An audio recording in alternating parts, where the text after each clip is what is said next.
Gardien de l'amour dans la sainte famille, toi l'époux de Marie, priez pour nous, Père du silence, cœur à l'écoute, tu as dit oui à l'amour de Dieu.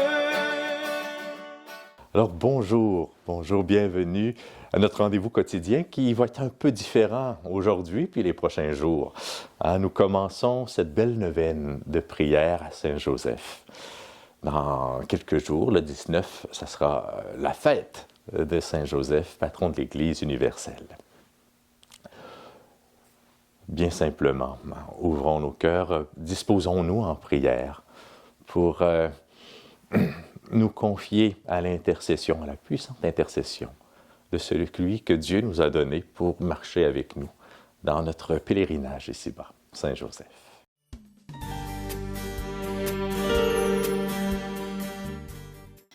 Prions par l'intercession de Saint Joseph. Je vous salue, Joseph, vous que la grâce divine a comblé.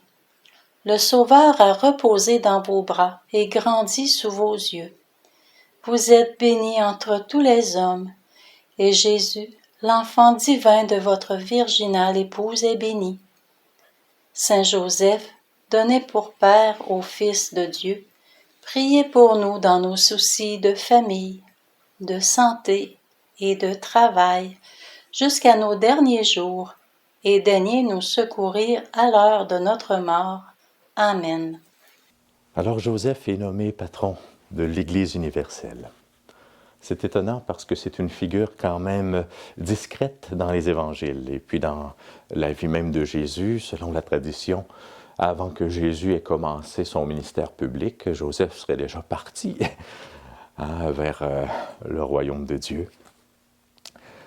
Mais le fait qu'il soit nommé comme patron de l'Église universelle, c'est comme si ça vient faire l'éloge de toutes ces relations ordinaires de nos vies où l'Évangile se vit. À travers Joseph, qui était essentiel, nécessaire dans le plan de salut, même s'il n'est pas celui qui était la figure de proue, ça a pris Joseph pour prendre soin de Marie et de Jésus. Ça a pris Joseph pour que s'accomplisse l'Écriture. Ça a pris Joseph pour enseigner à Jésus le travail quotidien qu'il reprendra lui-même dans toutes ses paraboles. Il y a dans tant de paraboles de Jésus des échos de ce qu'il a pu vivre avec Joseph ici-bas. Donc Joseph entre dans le mystère de Dieu à travers les faits et les gestes de la vie de tous les jours. C'est étonnant à quel point l'Église est d'abord composée non pas de super-héros, de grandes figures, mais d'une multitude de cœurs qui choisissent à travers les activités quotidiennes, jour après jour, d'aimer, de rendre service, de mettre en application la parole de Dieu à travers les relations familiales, à travers ma manière de me comporter avec ceux et celles où je travaille, où je vis, à travers ma manière d'étudier, si je suis étudiant.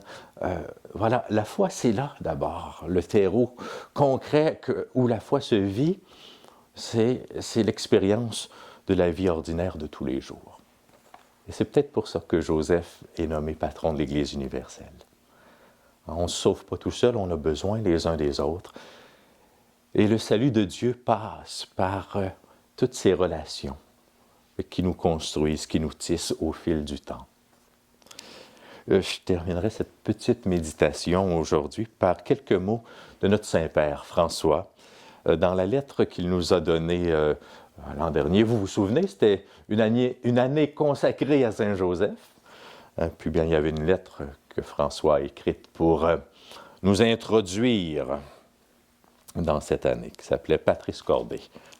La lettre s'appelle Patris Cordé. Donc, quelques mots du pape François.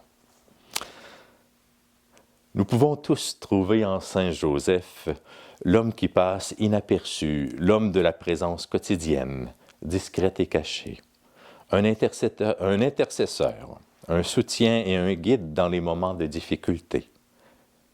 Saint Joseph nous rappelle que tous ceux qui, apparemment, sont cachés ou en deuxième ligne, jouent un rôle inégalé dans l'histoire du salut.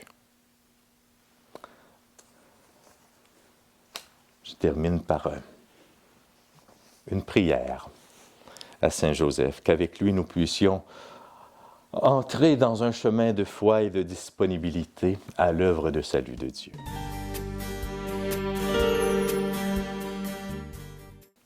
Joseph, salut, gardien du Rédempteur, époux de la Vierge Marie. À toi, Dieu a confié son Fils. En toi, Marie a remis sa confiance. Avec toi, le Christ est devenu homme. Ô bienheureux Joseph, montre-toi aussi un Père pour nous et conduis-nous sur le chemin de la vie. Obtiens-nous grâce, miséricorde et courage, et défends-nous de tout mal. Amen. Que le Seigneur vous bénisse, vous, vos familles, tous ceux et celles que vous rencontrerez aujourd'hui. Au nom du Père, du Fils et du Saint-Esprit. Amen.